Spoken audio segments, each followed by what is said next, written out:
Musím odtiaľto rýchlo zmiznúť. Ahoj. Vítám vás po týdenní pauze. Rovnou takhle z začátku Monster.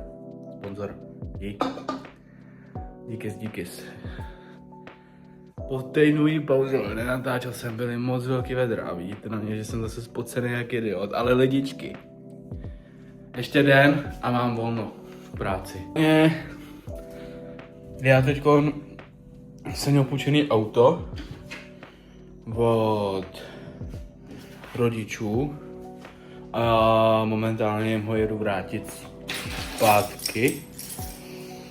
Jenom bych chtěl říct, že byly strašně vedra a fakt jsem neměl náladu na to točit. Já jsem šel z práce celý mokrý, spocený, asi 10-12 sprch jsem dal a šel jsem hnedka domů.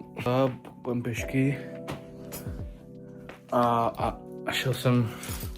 šel jsem prostě domů spocený jak nevím co a fakt jsem neměl chuť natáčet, jako takhle, já jsem něco natočil, ale tak málo prostě, že bylo to úplně na hovno, nelíbilo se mi to.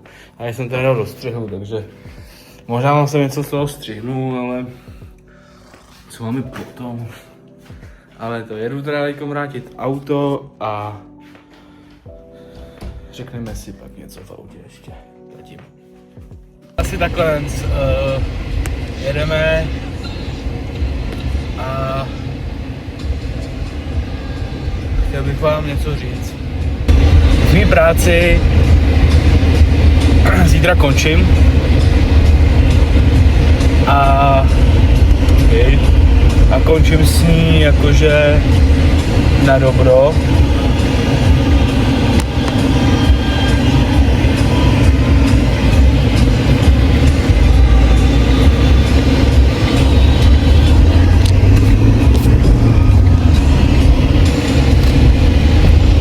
Takže mi neprodloužili smlouvu. Já nevím, dneska jsem byl třeba na pohovoru v Novém Boru a uvidíme, v pátek se nemají ozývat, takže uvidíme, co z toho bude. Každopádně mám rozjedanou ještě práci na 100%, kde mě vezmou. Zelená!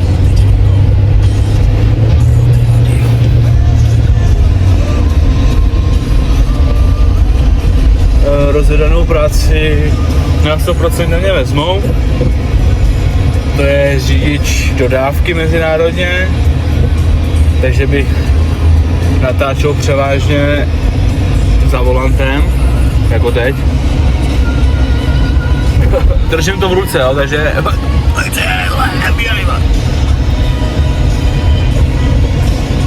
fotr někam si dal to, tyhle, táta si někam dal držák na mobil. Kolik to dá to auto? No, v tom Boru je to něco stejného, jako jsem dělal teď. Taky s dětskama. Ale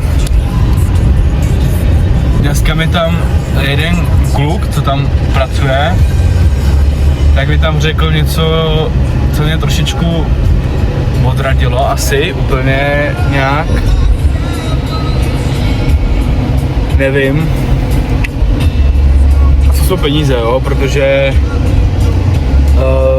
bych spadl s penězma o 10 000. A jako když mi ten kluk řekl, že ve zkušebce 22 000 jako v čistém to nějak dělá.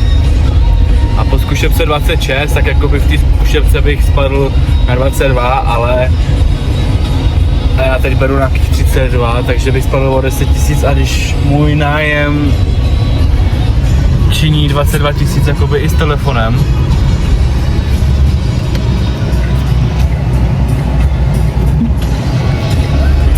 je to docela jako... Já nacouvám.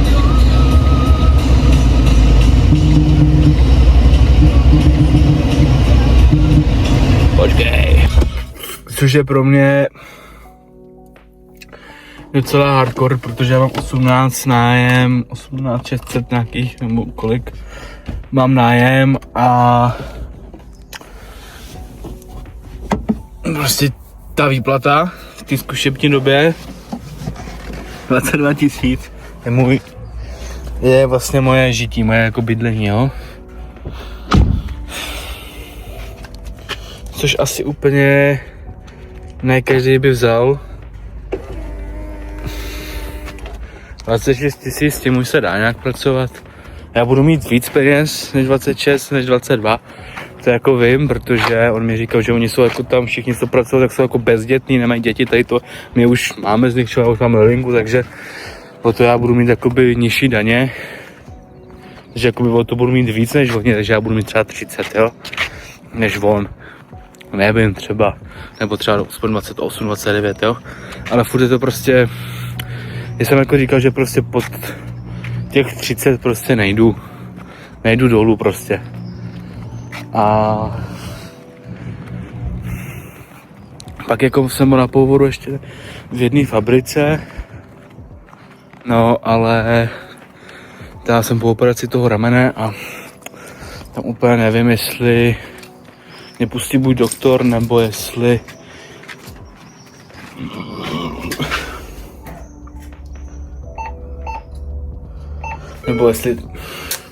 se mi tam vůbec chce. Takže uvidíme, no.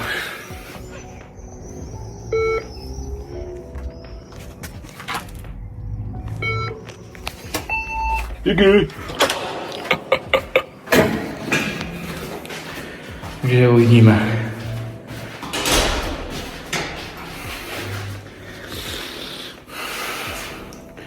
Takže zatím jakoby asi se mi zase vrátila dodávka, no, zpátky.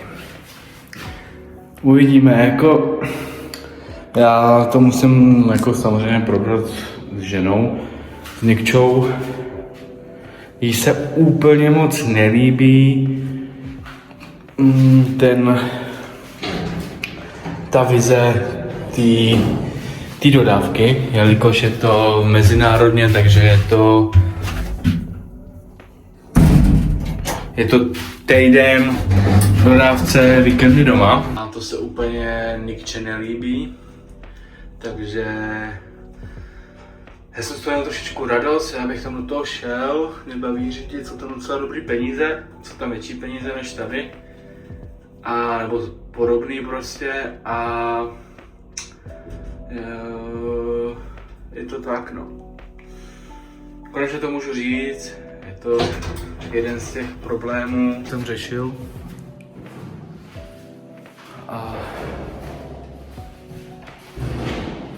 tak.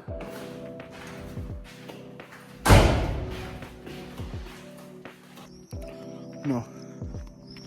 Takže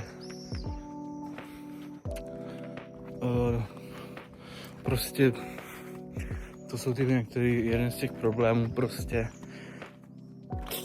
který teda už tady takhle můžu nějakým způsobem říct. Zítra tam jdu naposledy a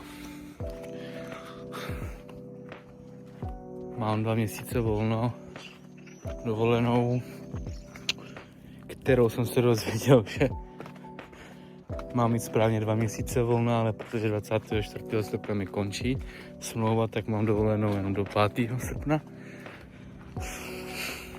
Takže jako, co pak, ty vole, asi budu chodit do práce, nebo já nevím, nebo nevím. No, je to všechno komplikovaný a tak. Takže pokud je tady nějaká firma, která by mě chtěla zaměstnat, ale žádná těžká práce, bo mám rameno po operaci a nemůžu s tím zvedat nic těžkého. Mám to i od doktora napsaný, takže v klidu. Tak jsem tady. Možná jsem někomu udělal radost, nebo škola udělala radost, že už tam nebudu. Tak doufám, že si máš šťastný život.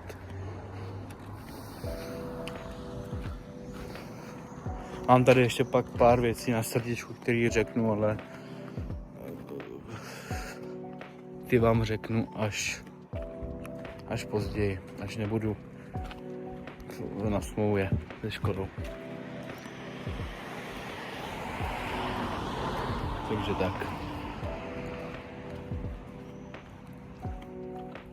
Jinak já doufám, že si užíváte děcka. První týden prázdnin.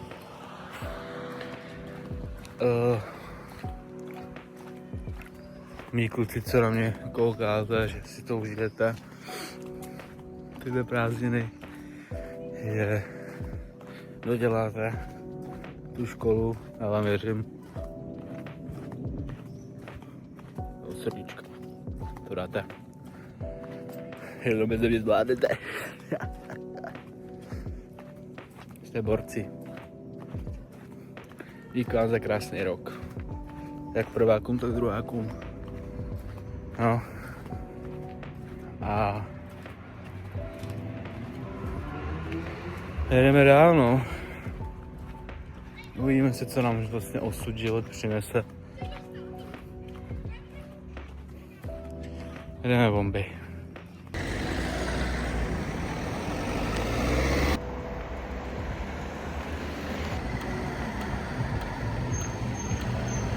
Ahoj.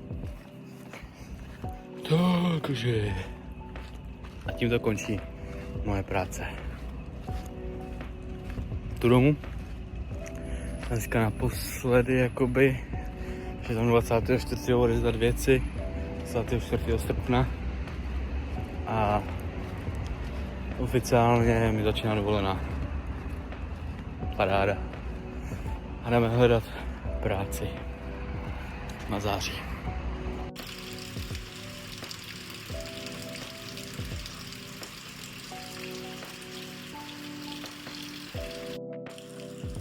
Zdár. Nebo časíčko, dobré. Či jdu k brámu koupit brambory.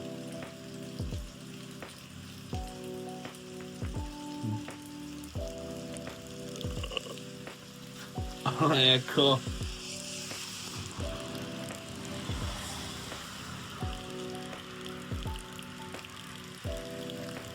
tak jdem. Chtěl jsem jít teda jako dolů, tak vždycky chodím, ale prší docela dost. To vezmu tady nahoru, jenom v rychlosti. Jako myslel jsem si, že to bude takový ten odporný studený dešť, ale naopak je hezky příjemněj. Jako takový teploučka, taková teplá voda. Fakt příjemný ten deštík. A je hezky voní. A hlavně je, že už se i líp jako dejchá a všechno a že se to jakoby pročistí ten vzduch. Všechno to spláchne, ten pyl a všechno prostě. A je to dobře, že prší. Se trošičku po těch 40kách, ale trošičku proměrný ten vzduch a je to dobré, ale lehče docela dost, no. To jako, ale zase jako doufám, že to nebude chtát půlku jako července, jo. Protože to je opak jako nasranej.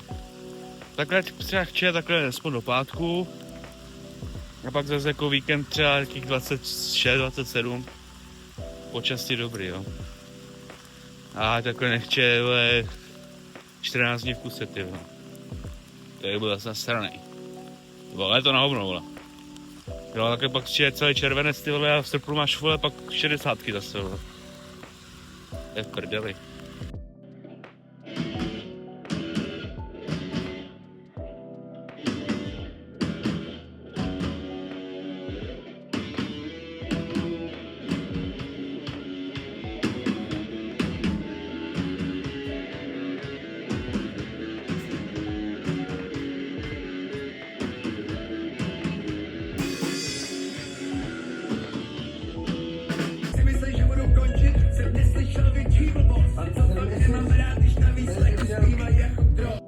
Starýma časama, jděte se vysrat, nechte si keci na naše hlavy.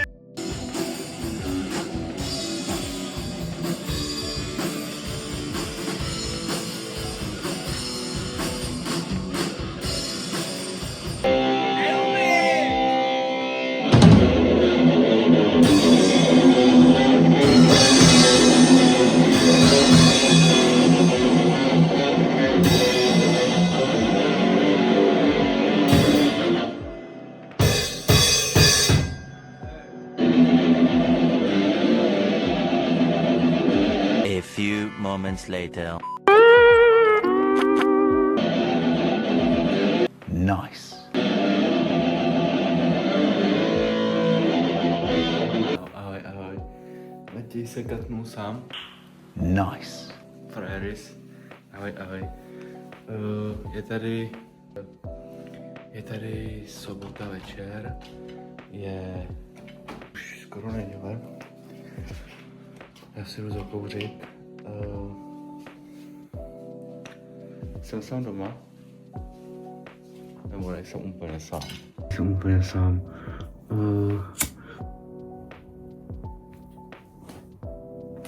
Je tady se mnou moje dcera Lily, která už hajá. Takže Nikča odjela pryč, jela k mamce si užívat, odpočinout si, tak jsem jí řekl, ať jede prostě za mamkou, že tady s Linkou zvládnu dnešní noc. Teď se jede odreagovat, teď se prospí, protože bude spát vlastně bez Lily, teď se prospí a tak.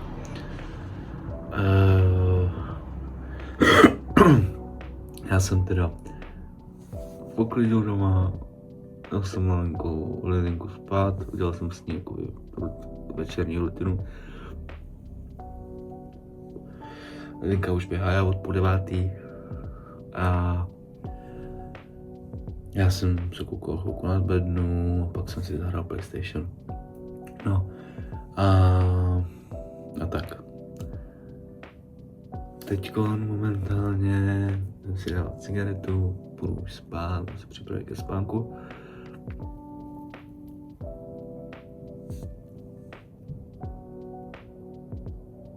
A pokud se mi Lilinka večer zbudí, tak bych zkusil z toho něco natočit, abyste viděli nějak večerní rutinu, jak to je, když vlastně máte malý dítě, v kolik se zbudí a tak, nebudu natáčet nějak deli, nebo to nechci ani svítit, aby mi znovu usla, ale tak. A pokud už máte někdo děti, tak je dobrý občas prostě nechat svoji přítelkyni nebo ženu, ať si užít, ať si odreaguje, ať si odpočine a prostě je to i vaše dítě, takže se postarat jako chlap.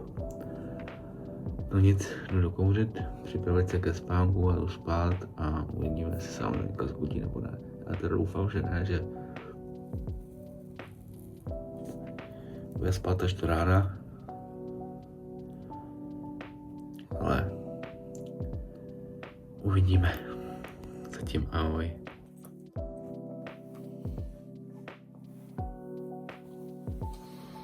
Osm hodin ráno. Linka stávala až teď.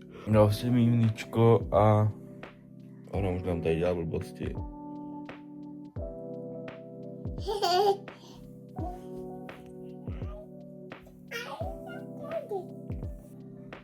Haha, zdravím, ahoj.